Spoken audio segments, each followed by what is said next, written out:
আল্লাহ রাব্বুল আলামিন জবাবে বলেন, কাল্লা লা ওয়াজারা ইলা রাব্বিকা ইয়াউমাইযিনিল মুস্তাকার। কখনই নয়, ভাগবার জায়গা নাই, পালাবার জায়গা নাই। আল্লাহ রাব্বুল আলামিনের আশ্রয় ছাড়া কোনো আশ্রয় নাই। এই বিভীষিকাময় দৃশ্য হয়ে যাবে, সব মরে যাবে, কেউ বাঁচবে না। মালাকুল মউতকে আল্লাহ পাক জিজ্ঞেস করবেন, কে এখন বেঁচে আছে আর কারা বেঁচে আছে? তিনি বলবেন, হযরতে জিবরাইল, হযরতে মিকাইল, হযরতে ইসরাফিল। আল্লাহ পাক নির্দেশ করবেন, এদের জান কবজ করো। ইসরাফিল, মিকাইল জান কবজ হবে। হযরতে জিবরাইল আমিন শাদীদুল কুওয়া, প্রচন্ড ক্ষমতা আল্লাহ তাকে দান করেছেন, সুবহানাল্লাহ বলে। দুনিয়ার সব নবীদের কাছে বাণী বহন করে নিয়ে আসছেন পূর্ণ অথেন্টিসিটির সাথে, সুবহানাল্লাহ। আল্লাহ পাক যাকে বলেছেন রূহুল আমিন। নবী করিম সাল্লাল্লাহু আলাইহি ওয়াসাল্লামের মেরাজের রাত্রে যে কথা বলা হয়েছে, ওয়ালাকাদ রাহু বিল উফুকিল মুবিন, পশ্চিম দিক বলয় তিনি যে দেখতে পেয়েছিলেন, তাফসীর বলছে হযরতে জিবরাইলের পূর্ণ আকৃতিতে নবী করিম সাল্লাল্লাহু আলাইহি ওয়াসাল্লাম তাকে দেখতে পেয়েছিলেন। হযরতে জিবরাইল যখন দুনিয়া আসেন, কোন কোন কিতাবে লেখা হয়েছে 600 ডানা আছে তার, দুই ঝাপটায় আকাশ থেকে জমিনে চলে আসেন, সুবহানাল্লাহ। হযরতে জিবরাইলকে আল্লাহ পাক বলবেন তাকে মওত দাও, হযরতে জিবরাইল বিদায় হয়ে যাবে। আল্লাহ প্রশ্ন করবেন, এখন আর কে বাকি? মান বাকিয়া ইয়া মালাকাল মউত। মালাকুল মউত বলবেন, হে আল্লাহ তাআলা, এখন তোমার সামনে আমি দাঁড়িয়ে আছি, আর কেউ নেই। আল্লাহ পাক বলবেন, মুত ইয়া মালাকাল মউত। আল্লাহু আকবার, মুত ইয়া মালাকুল মউত, মরে যা, মরে যা। মালাকাল মউত মরে চলে যাবে, এরপরে আর কেউ নাই। আল্লাহ রাব্বুল আলামিন এই অবস্থায় কত বছর, কত কাল চলে যাবে আল্লাহ পাক ভালো জানেন, কেউ নাই।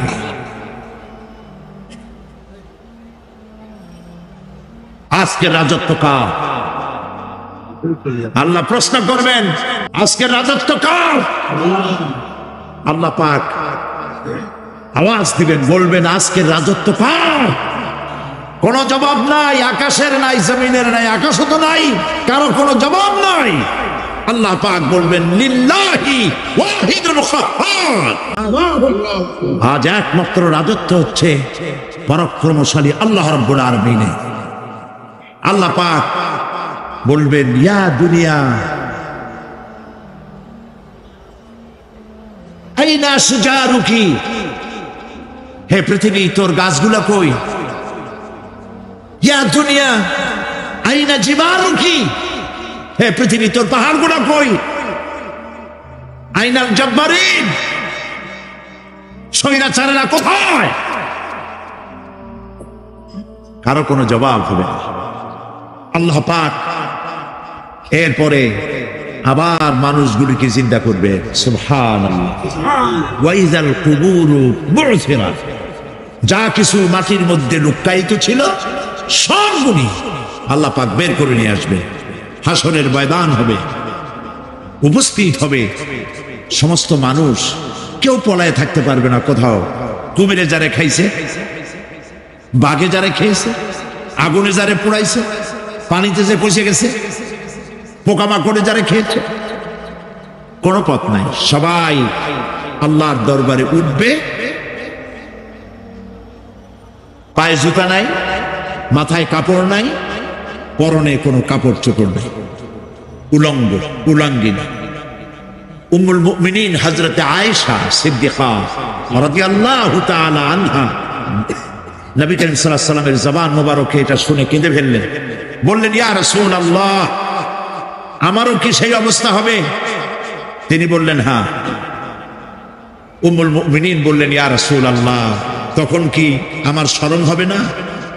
আল্লাহর নবী বললেন, কিয়ামতের এই বিভীষিকাময় দৃশ্য দেখে মানুষ মানুষের দিকে তাকাবার কোনো হুঁশ থাকবে না। সব মানুষ উপরের দিকে তাকায় থাকবে, নিচে তাকাবার কারো কোনো ক্ষমতা থাকবে না। মানুষ অস্থির হয়ে যাবে। সেই হাসরের ময়দান বিচারক আল্লাহ রাব্বুল আলামিন প্রত্যেকটি মানুষকে তার কৃতকর্মের জন্য হিসাব দিতে হবে। আল্লাহ রাব্বুল আলামিন বলেন,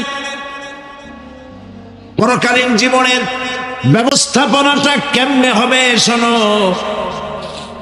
ইন্নাস সামআ ওয়াল বাসারা ওয়াল ফুআদা কুল্লু উলাইকা কানা আনহু মাসউলা। কিয়ামতের দিন প্রত্যেকটি মানুষকে তার শ্রবণ সম্পর্কে,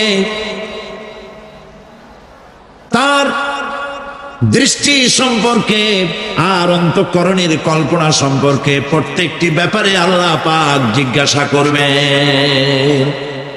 কান দিয়েছিলাম, কি শুনেছ? যা শুনছো তা আমল করেছো কিনা? আমার নিষেধ করা জিনিসগুলি শুনছো নাকি? কানের জবাব দিতে হবে। কান আল্লাহ পাক দিয়েছেন, সুবহানাল্লাহ। আল্লাহ পাক দিয়েছেন কান। এই কান দুটো যার নাই, কান আছে শুনতে পায় না, কত বড় কষ্টে আছে সে। মানুষে চিল্লায় কথা কয়, সে বুঝেই না। আছে না এমন? এই কানের সম্পর্কে প্রশ্ন করা হবে, শ্রবণ সম্পর্কে, দর্শন সম্পর্কে প্রশ্ন করা হবে। যা দেখতে নিষেধ করেছি সেগুলো দেখছো নাকি? এর শুকরিয়া আদায় করেছো নাকি? দুটি চোখ, এর শকর আদায় করা কি সম্ভব ভাই? আদায় করা সম্ভব? এই দুটি চোখ যদি না থাকতো, আমার গর্ভধারিণী মাকে দেখতে পারতাম না। এই সুন্দর চোখ যদি আল্লাহ না দিতেন, আল্লাহর এই সুন্দর সৃষ্টি দেখা থেকে বঞ্চিত হয়ে যেতাম। আল্লাহকে বলি, মনিব, হে বিশাল আকাশের মালিক, তুমি দয়া করে না চাইতে আমাদের শরীরে যা দিছো নিয়ামত, মৃত্যুর আগে ছিনায় নিও না। দুটি চোখের শকর আদায় করতে পারবো না। চোখের মধ্যে পানি আছে, কান্নার পানি না, সবসময় চোখে পানি আছে। চোখে আমরা পলক দেই না? কত কুদরত আল্লাহ পাকে। এই পৃথিবীতে দিনে রাতে অসংখ্য পলুয়েশন, রোগ জীবাণু সমানে উঠতেছে। এখন যদি মাইক্রোস্কোপ যন্ত্র এখানে থাকতো, তাহলে দেখতেন এই পরিবেশটা কত দূষিত, কত পলিউশন, কত জাম। এগুলি নাকের মধ্যে দিয়ে পেটে যাচ্ছে, চোখের মধ্যে ঢুকতেছে। এই চোখ সম্পর্কে আল্লাহ রাব্বুল আলামিন প্রশ্ন করবেন, অন্তঃকরণ সম্পর্কে প্রশ্ন করবেন। জবাব দেওয়া সেদিন বড়ই কঠিন হয়ে যাবে। এই জন্য আল্লাহ রাব্বুল আলামিন দুনিয়াবাসীকে সতর্ক করে দিচ্ছেন। তিনি আরো বলছেন, ওয়ালাকাদ খালাকনাল ইনসানা ওয়া না'লামু মা তুওয়াসবিসু বিহি নাফসু ওয়া নাহনু আকরাবু ইলাইহি মিন হাবলিল ওয়ারিদ।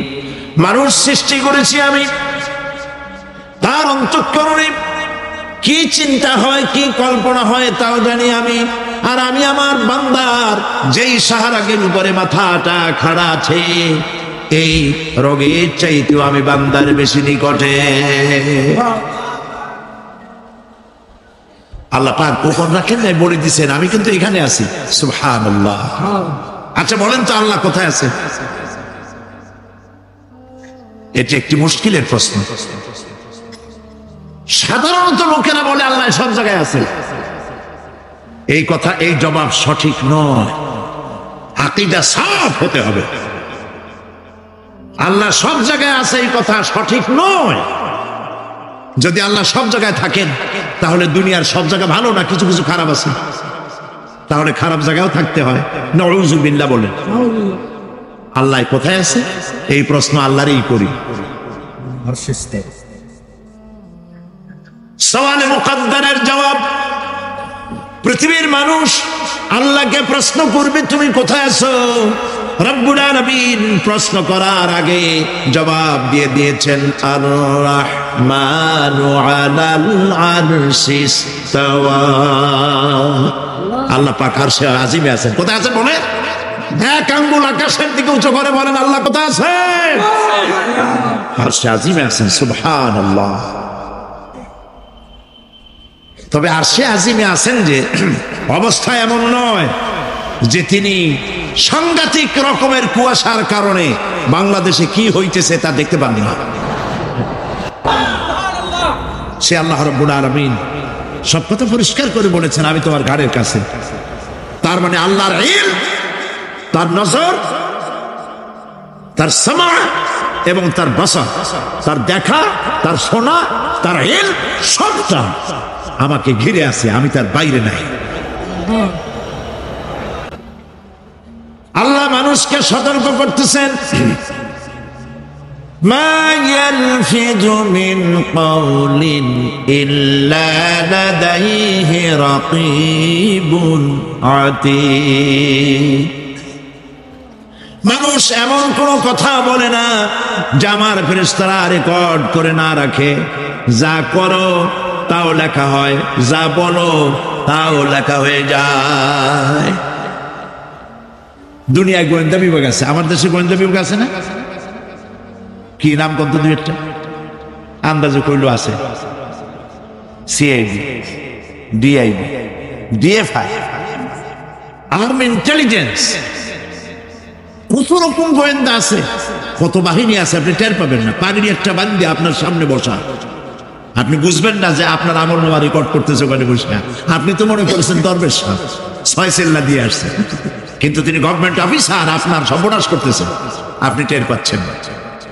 এই যে যদি মানুষের রাষ্ট্র ঠিক রাখার জন্য দুনিয়ার সরকারের দরকার হয়, তাহলে আল্লাহ পাকের এই বিশাল সাম্রাজ্য রক্ষা করার জন্য আল্লাহর গোয়েন্দা বিভাগ নাই?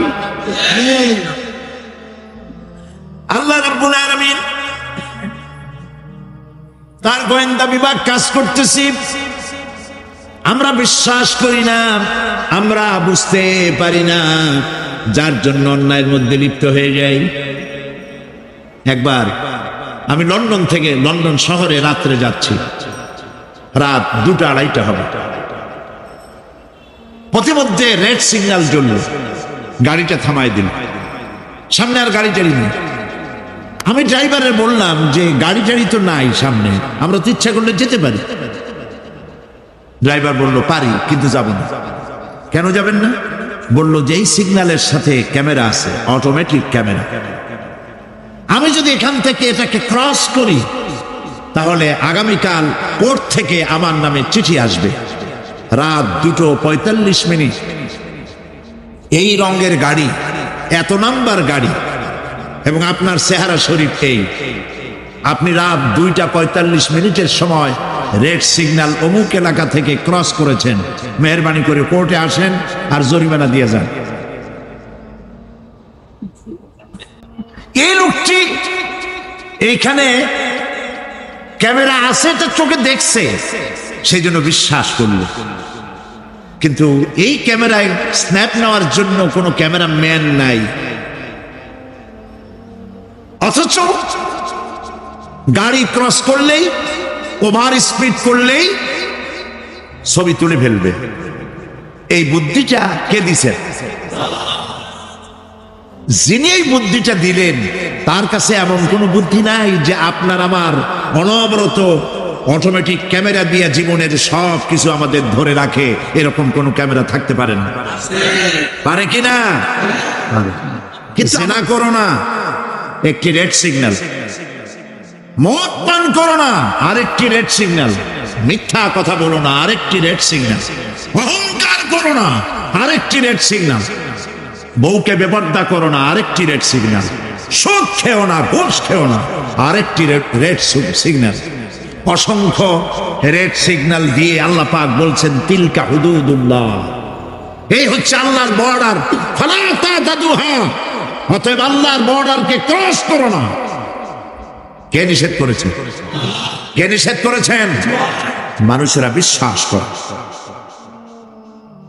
আল্লাহ রাব্বুল আলামিন কোরআনে কারীমের মধ্যে বলছেন ইয়ালামু খায়িনাতাল আ'য়ুনি ওয়া মা তুখফিস সুদূর।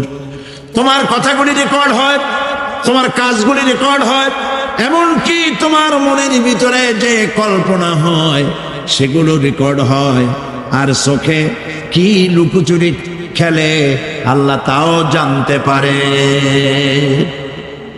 সানগ্লাস পরে চোখের ফাঁক দিয়া কারে দেখো, কেউ টের পায় না। টের পায় কে? জোরে বলে।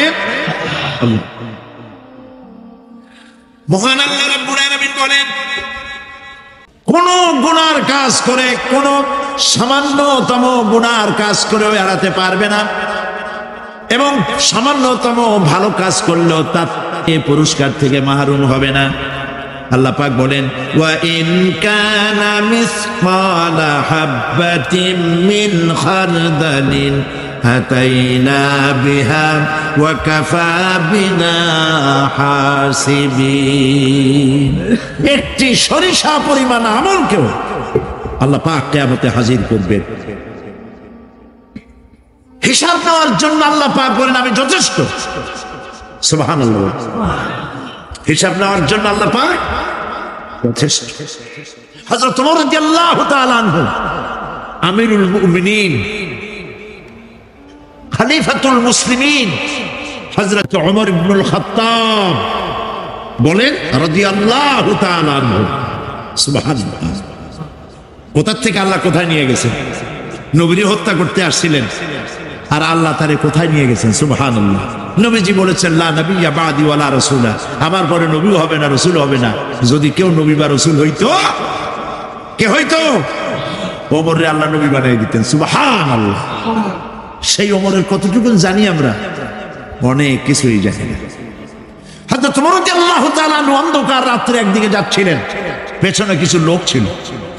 হঠাৎ করে তিনি প্রশ্ন করলেন, আচ্ছা তোমাদের মধ্যে কেউ কি বলতে পারো কোরআনে কারীমের মধ্যে সব থেকে হতাশা ব্যঞ্জক আয়াত কোনটি? অন্ধকারের ভেতরে একজনে জবাব দিলেন ফামান ইয়ামাল মিসকালা যাররাতিন খায়রান ইয়ারা ওয়া মান ইয়ামাল মিসকালা যাররাতিন শাররান ইয়ারা। এর অর্থ হলো যদি কেউ যারা পরিমাণ সরিষা পরিমাণ ভালো কাজ করে কিয়ামতে সেটা দেখতে পাবে, আর যদি সামান্য সরিষা পরিমাণ গুনার কাজও করে, খারাপ কাজ করে, সেটা দেখতে পাবে। এই আয়াতটি যখন নাজিল হয়, সূরা যখন নাজিল হয়, হযরতে আবু সাঈদ খুদরি রাদিয়াল্লাহু তাআলা আনহু তিনি রাসূলুল্লাহকে প্রশ্ন করলেন, ইয়া রাসূলুল্লাহ, আল্লাহ যে আয়াত নাজিল করলেন কিয়ামতের দিন আমি কি আমার এমনকি ছোট্ট পাপও কি দেখতে পাবো? আল্লাহর নবী বলেন আল্লাহ বলেছেন অবশ্যই দেখতে পাবা। হযরত আবু সাঈদ খুদরি রাদিয়াল্লাহু তাআলা আনহু চিৎকার করে কেঁদে উঠলেন, বললেন তাহলে তো আমি মরেই যাব। আমার ছোট্ট পাপটাও যদি আমি দেখি কিয়ামতে, আমি তো মরে যাব।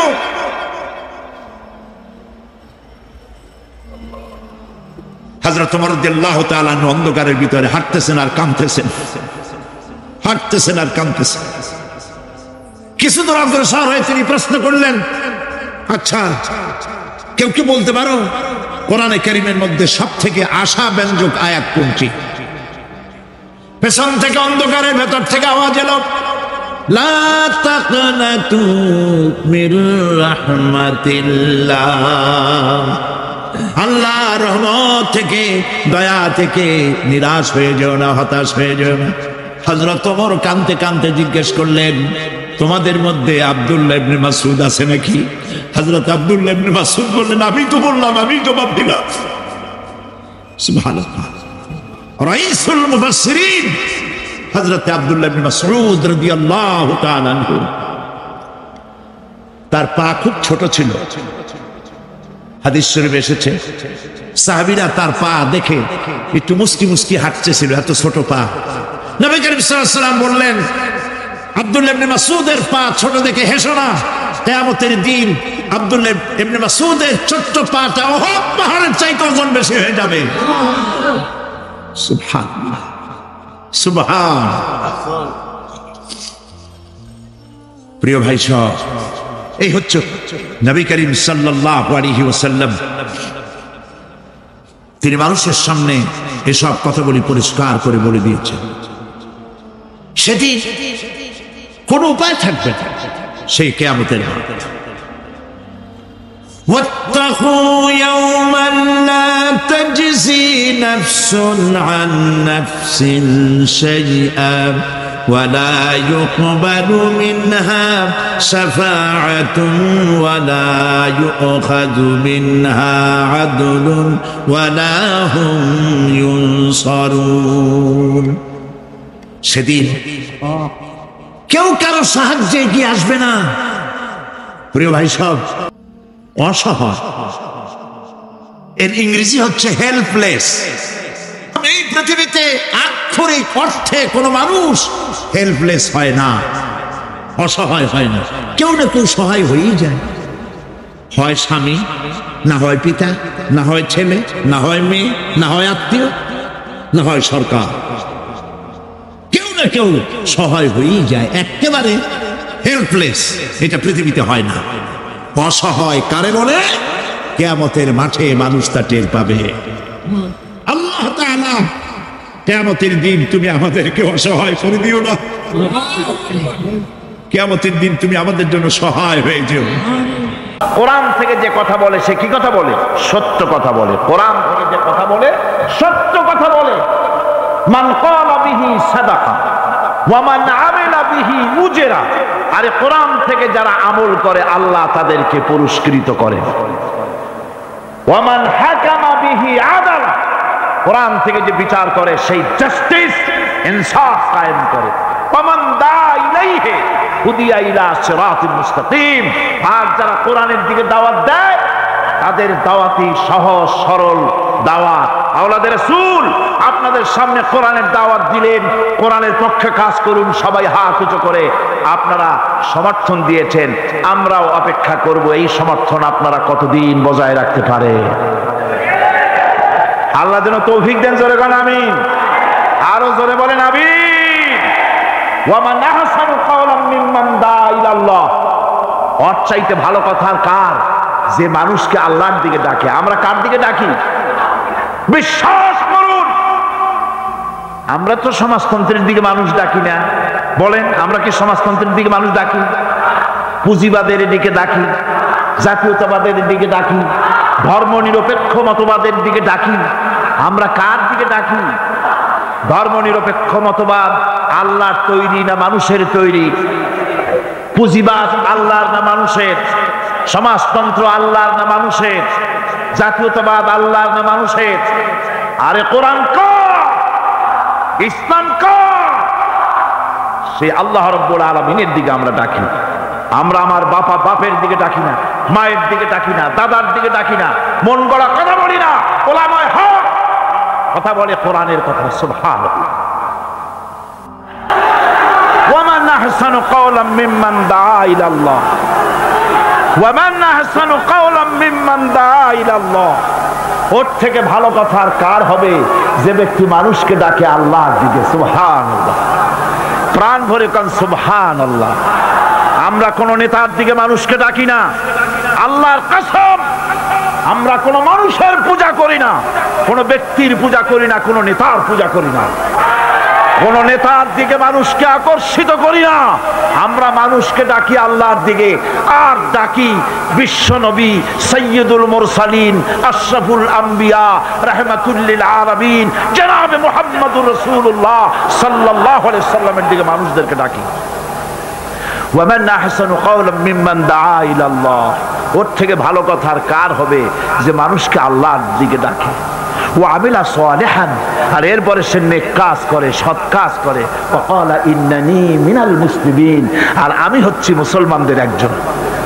আমি মুসলমান তা বলছে না, কিন্তু কি বলছে? আমি মুসলমানদের একজন।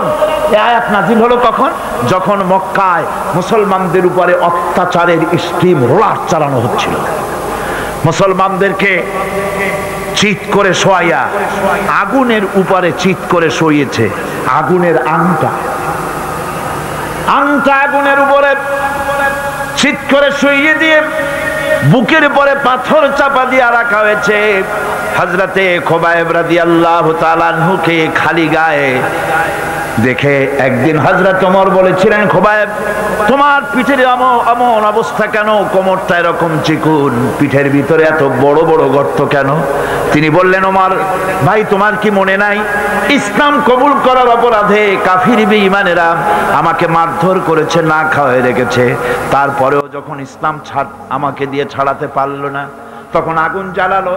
আংটা আগুন বিছায় দিয়া আমাকে চিৎ করে শুইয়া দিয়া আমার বুকের উপরে পাথর চাপা দিয়া রাখলো।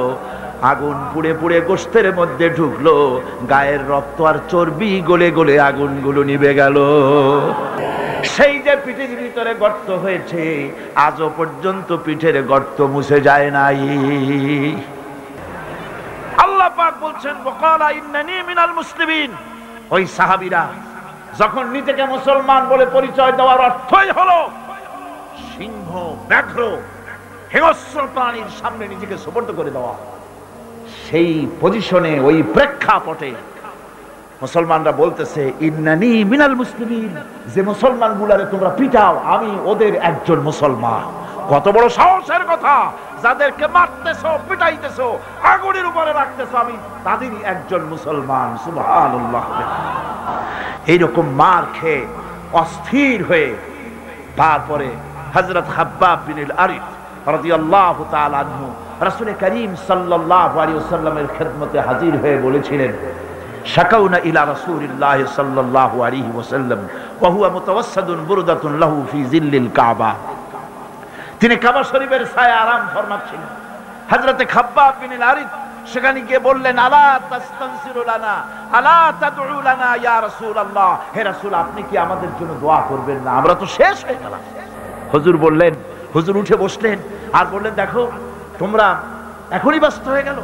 আমাদের আগে যারা দিন প্রতিষ্ঠিত করতে এখানে এসেছিল, তাদেরকে কাফেরেরা তাদেরকে ধরতো, তাদের জন্য গর্ত খনন করত, তারপরে তার মধ্যে কোমর পর্যন্ত দাবাই দিত। সুম্মা ইউতা বিল মানশার ফায়ুদাউ আলা রাসিহি ফায়ুজআলু নিসফাইন, এরপরে করাত মাথার উপরে রেখে জীবিত মানুষটাকে করাত দিয়ে চিরে দুই টুকরা করে ফেলে দিত। মা ইয়াসুদ্দুহু যালিকা দ্বীনে, এত বড় অত্যাচার করেও মুসলমানদেরকে আল্লাহর দ্বীনের রাস্তা থেকে এক চুলও সরাই দিতে পারে নাই।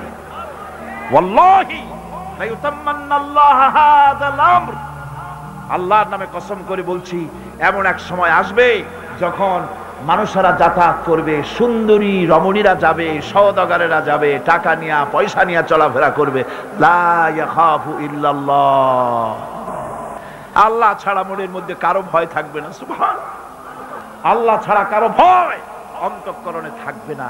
এরকম সময় আসবে, ওয়ালাকিন্নাকুম তাস্তাজিলুন, আসলে তোমরা বড্ড তাড়াহুড়ো করছো। এত তাড়াহুড়ো করো, অপেক্ষা করো, আমি নবী কসম করছি এমন সময় আসবে। রাসূলুল্লাহ ওয়াদা করেছিলেন, সেরকম সমাজ আসছিল না আসে নাই? আসছিল কিনা জোরে গণ? আসছিল।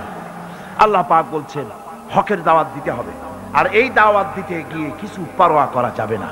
এই দাওয়াত দিতে গেলে বিপদ আসবে, মুসিবত আসবে, কষ্ট হবে, রক্ত দিতে হবে, জীবন দিতে হবে, তার উপরে ইসলামের রাষ্ট্রের প্রাসাদ নির্মাণ হবে। এই শহরে বড় বড় বিল্ডিং আছে না? আছে কিনা? এই বিল্ডিং গুলির কাছ থেকে আপনি হেদায়েত নিতে পারেন। বিল্ডিং এর কাছ থেকে হেদায়েত নেবেন কি? বিল্ডিং এর কাছ থেকে হেদায়েত নেবেন, বিল্ডিং তৈরি করতে গিয়ে কিছু ইট ভেঙ্গে চুড়ে টুকরা টুকরা হয়ে মাটির তলে যেতে হয়েছে নাকি হয় নাই? মাটির তলে যে ইটগুলি গেল, সেইটারা যদি বলতো আমরা মাটির তলে যাব না, আমরা উপরে থাকবো, যাতে করে বার্জারের রং আমার গায়ে লাগে, এটা যদি বলতো, তাহলে বিল্ডিং কি তৈরি হইতে পারতো? বিশাল একটা বিল্ডিং, 100 তলা বিল্ডিং তৈরি করতে গিয়ে শত সহস্র ইটকে টুকরা টুকরা হয়ে মাটির তলায় মাদফুন হতে হয়েছে। তার উপরে বিল্ডিং এর ফাউন্ডেশন হয়ে গেল, তার উপরে বিরাট বিল্ডিং দাঁড়ায় গেল। ইসলামের বিল্ডিং যদি বানাতে চাই, ইসলামের রাষ্ট্রের ইমারত যদি করতে চাই, আপনার মতো আমার মতো হাজারো লাখো মানুষকে শহীদ হয়ে মাটির তলায় চলে যেতে হবে। বনি ইসরাইলকে, ইহুদিদেরকে কি বানাইছিলেন? কি বানাইছিলেন? বান্দর। দারুন সাহেব মনে করলেন যেহেতু একটা মহা মুসিবতের কথা, ইহুদিরা এরা যে বান্দরের জাত, এদের মধ্য থেকে এতগুলি লোক বান্দর হইছে, আমাদের এই কলঙ্ক আমরা মেটাই কি করে? সুতরাং শিয়াল ভাবলো আমার একার লেজ যখন কেটেছে, সকলের লেজ আমি কেটে ছাড়বো। তখন ইহুদিদের সন্তান ডারউইন সে বলল, পৃথিবীর মানুষগুলি আসলে মানুষ না। আচ্ছা মানুষ না তো কি এগুলা? এগুলা ছিল সিম্পাজি, ওরাং ওটাং, বান্দর ছিল। দেখো না, বান্দরের সাথে মানুষের কিছু মিল টিল আছে। মানুষগুলিকে তারা বান্দর বলল, ডারউইন সাহেব। এখন আমি বুঝি না যে কোন জিনিসের সাথে কোন জিনিসের সিমিলারিটি থাকলে এটা ওটার পূর্বপুরুষটা কি করে বলা যায়? পাবদা মাছ দেখতে তো বোয়াল মাছের মতো, নাকি বলেন? পাবদা দেখতে বোয়ালের মতো, কিন্তু কেউ কি কোনোদিন বলেছে যে এই পাবদারাই পুটি টুটি খাইয়া একদিন বোয়ালে পরিণত হয়ে গেছে? এটা কখনই বলা হয় না। সুতরাং বানরের সাথে মানুষের মিল ডারউইন সাহেব কোথায় খুঁজে পেলেন আমি জানি না। তিনি বললেন কি, এই মানুষগুলি আসলে ছিল বাঁদর, তাদের পাছায় ছিল লেজ। তারা দাঁড়াতো গিয়ে কিসের উপরে থাকতো? ডালে ডালে ঘুরতো, তারপরে পাছায় লেজের উপরে ঘা লাগলো, এরপরে একদিন লেজ তার খসে পড়ে গেল, সেদিন থেকে এই লেজবিহীন মানুষে পরিণত হলো। আসলে মানুষ ছিল সব বান্দর। নাউজুবিল্লাহি মিন যালিক। কয় বোতল খাইয়া এরকমের মত উনি প্রকাশ করেছিলেন আল্লাহই ভালো জানেন। কোরআন শরীফে এই ঘটনাটা আল্লাহ পাক উল্লেখ করেছেন।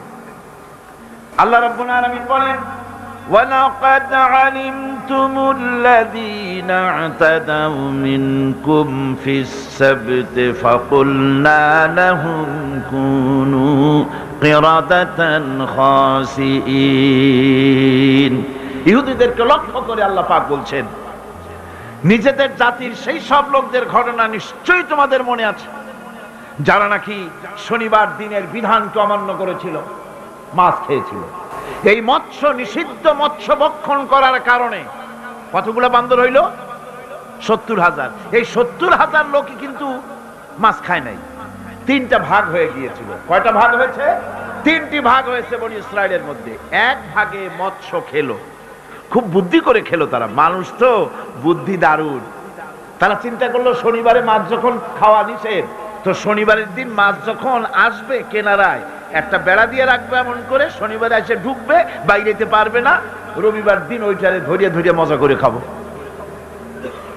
নিষিদ্ধ মৎস্য ভক্ষণ করলো, এই হলো এক শ্রেণী। 2 নম্বরে মাছ খায়ও নাই, নিষেধও করে নাই কাউকে। 3 নম্বরে মাছ খায় নাই, বরং আল্লাহর এই নিষিদ্ধ ব্যাপারটি জানাই দিয়েছে, খবরদার আল্লাহ নিষেধ করেছেন মৎস্য খেও না। তাহলে কয়টা ভাগ হলো? 3টি ভাগ।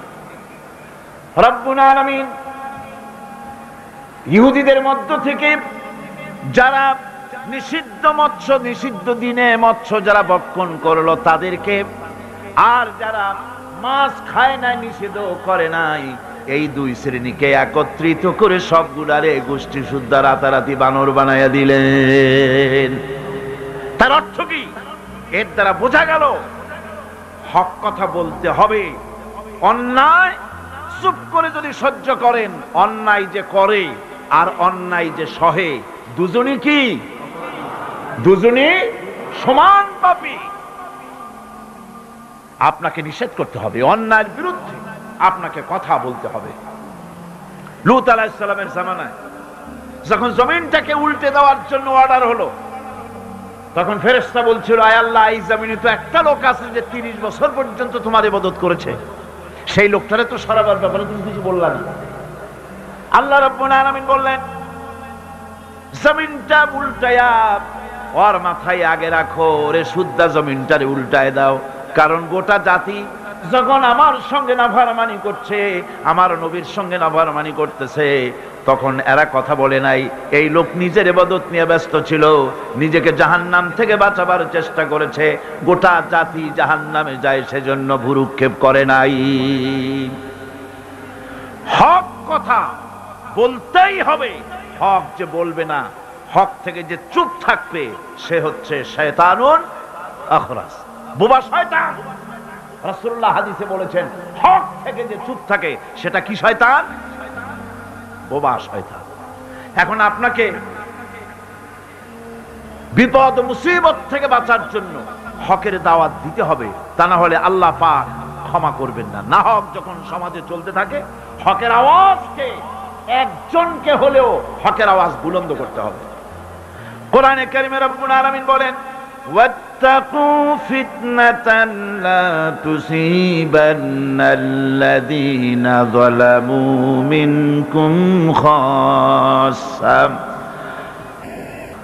সতর্ক থাকো, বেঁচে থাকো ওই সব বিপদ থেকে, মুসিবত থেকে, যেই বিপদ শুধুমাত্র বিপদের কারণ যারা, ওদের জন্যই নাজিল হবে না, বরং যারা সহ্য করে তাদের উপরও বিপদ আসবে।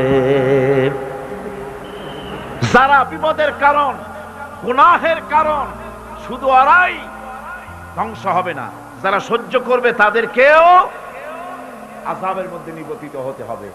একটা দৃষ্টান্ত দিলে বুঝবেন। আপনার বাড়ির সামনে ড্রেনের ভিতরে বিড়াল মরে পড়েছে, কুকুর মরে পড়েছে, আপনি নাকে রুমাল দিয়ে যান, বাড়িওয়ালা ভালাইতেছে না, আপনিও ভালাবার চেষ্টা করতেছেন না। এখন এইটা পচে গলে দুর্গন্ধ হয়ে পরিবেশ নষ্ট করে দেবে। তখন এই মরা কুকুরটার দুর্গন্ধে শুধু বাড়িওয়ালাই অসুস্থ হবে না আশেপাশের লোকেরা অসুস্থ হবে? বলেন আপনারা, সবাই অসুস্থ হয়ে পড়বে। সুতরাং বাড়িওয়ালা যদি না ফালায়, আপনার দায়িত্বে আপনাকে ফেলতে হবে। অন্যায় যেখানে উঠবে সেখানেই তাকে নির্মূল করতে হবে। এটা হলো উম্মতে মুহাম্মাদীর দায়িত্ব। আল্লাহ পাক এর জন্য বলেছেন, ওয়ালতাকুম মিনকুম উম্মাতুন ইয়াদউনা ইলাল খায়র ويأمرون بالمعروف وينهون عن المنكر وأولئك هم المفلحون। তোমাদের মধ্যে এমন কিছু লোক থাকা দরকার যারা মানুষকে কল্যাণের দিকে ডাকবে এবং অকল্যাণ থেকে মানুষকে ফিরাবে, কল্যাণের দিকে ডাকবে, হকের দিকে ডাকবে, নেক কাজের দিকে ডাকবে, মানুষকে ভালো কাজের দিকে ডাকবে। এরকম কিছু লোক তোমাদের মধ্যে হয়ে যাওয়া উচিত, তৈরি হওয়া উচিত, যারা হকের দাওয়াত নিয়ে তারা সমাজে বেরোবে।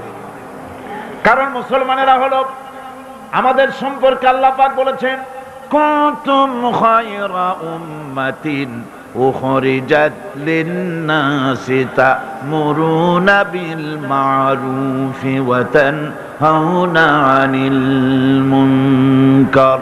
তোমরা হচ্ছে শ্রেষ্ঠ জাতি। আমরা কি জাতি? আমরা যে শ্রেষ্ঠ জাতি সে কথা বলার মতো হিম্মত এখন আমাদের আর নাই, যার জন্য আপনারা আওয়াজ দিলেন যা শোনাই গেল না। মুসলমানেরা কি জাতি? খায়রে উমাম, ইমামে আকওয়াম। পৃথিবীর ভিতরে সমস্ত জাতি সমূহের ভেতরে শ্রেষ্ঠ জাতি কারা? আরো জোরে বলুন। এ কথা কে বলেছেন? আল্লাহ পাক বলেছেন, তোমরা শ্রেষ্ঠ জাতি। আব্দুল উজ্জা 20 বছরের যুবক, 20 বছরের যুবক, ইসলাম কবুল করার জন্য পাগল, কিন্তু চাচা ইসলাম কবুল করে না বলে করতে পারছে না। চাচার অধীনে আছে, এতিম মানুষ, বাড়ি নাই, ঘর নাই। চাচ্ছিল চাচা যদি ইসলাম কবুল করে আমিও করব। যখন নাকি রাসূলুল্লাহ হিজরত করলেন, আব্দুল উজ্জা বলতেছে, ও চাচা, মুহাম্মদুর রাসূলুল্লাহ সাল্লাল্লাহু আলাইহি ওয়াসাল্লাম আখিরি জামানার পয়গম্বর, এটা আপনি মানেন কিনা? চাচা বলছে আমার তো তাই মনে হয়। তাহলে ইসলাম কবুল করবেন নাকি? তিনি বললেন না, ইসলাম আমি কবুল করব না। আব্দুল লজ্জা বলছে আমি দীর্ঘদিন অপেক্ষা করতেছিলাম আপনি ইসলাম কবুল করবেন বলে। আপনি যখন করবেন না, আপনি সাক্ষী থাকেন, আমি আমার কথা ঘোষণা করে দিলাম, আমি মুসলমান হয়ে গেলাম। লা ইলাহা ইল্লাল্লাহু মুহাম্মাদুর রাসূলুল্লাহ। চাচা বলছে এই কালেমা পড়ার অর্থ কি তুমি জানো? বলে না, জানি না।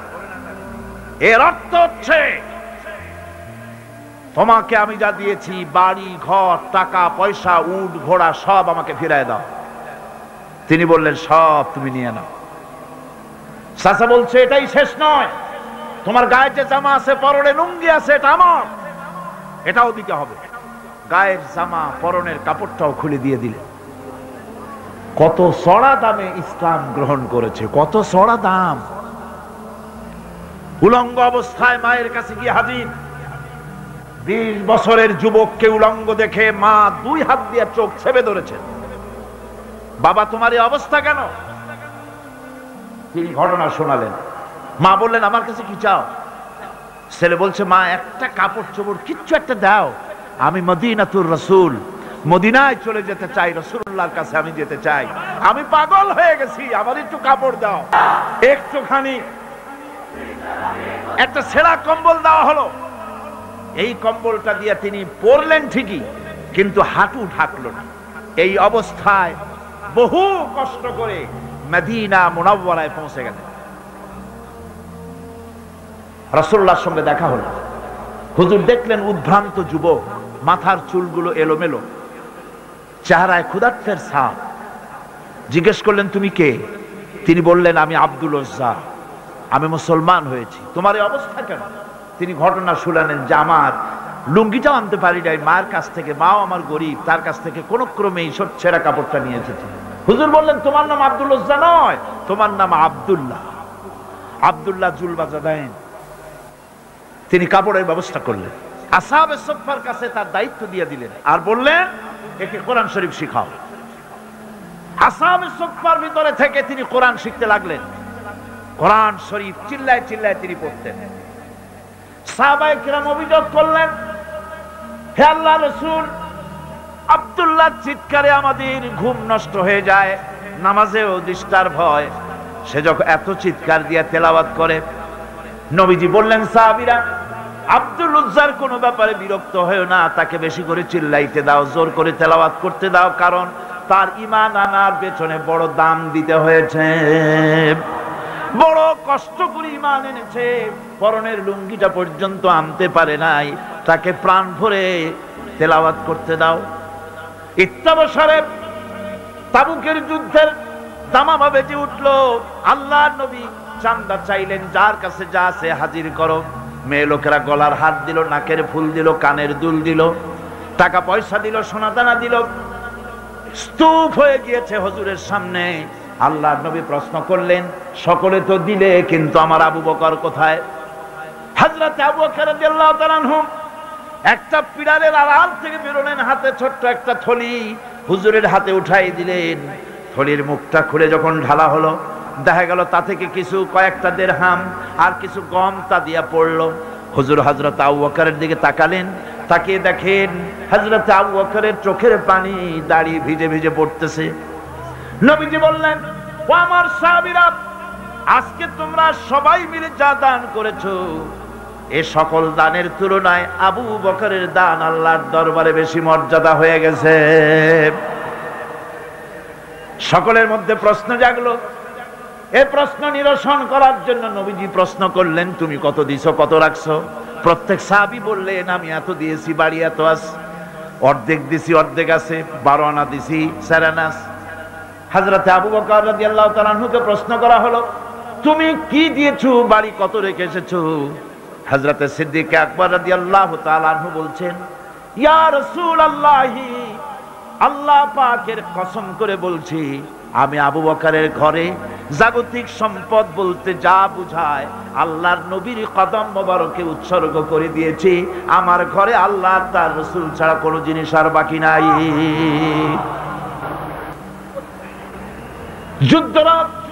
যুদ্ধের জন্য রওনা হয়ে গেলেন 30,000 সৈন্য নিয়ে। আল্লাহর নবী তাবুকের যুদ্ধের দিকে রওনা হলেন। রোমকদের সঙ্গে যুদ্ধ হবে। হযরতে আব্দুল্লাহ পিছন থেকে হুজুরের কাছে এসে দাঁড়ালেন, বললেন, ইয়া রাসূলুল্লাহ, এই জিহাদের জন্য সকলে চাঁদা দিল, টাকা দিল, সোনা দিল, পয়সা দিল, আমি কিছুই তো দিতে পারলাম না। আমি আপনার কাছে দোয়া চাই, আপনি দোয়া করেন এই তাবুকের প্রান্তরে গিয়ে আমি যেন আমার জীবনটা দিয়া যেন আমি এই চাঁদা দিতে পারি।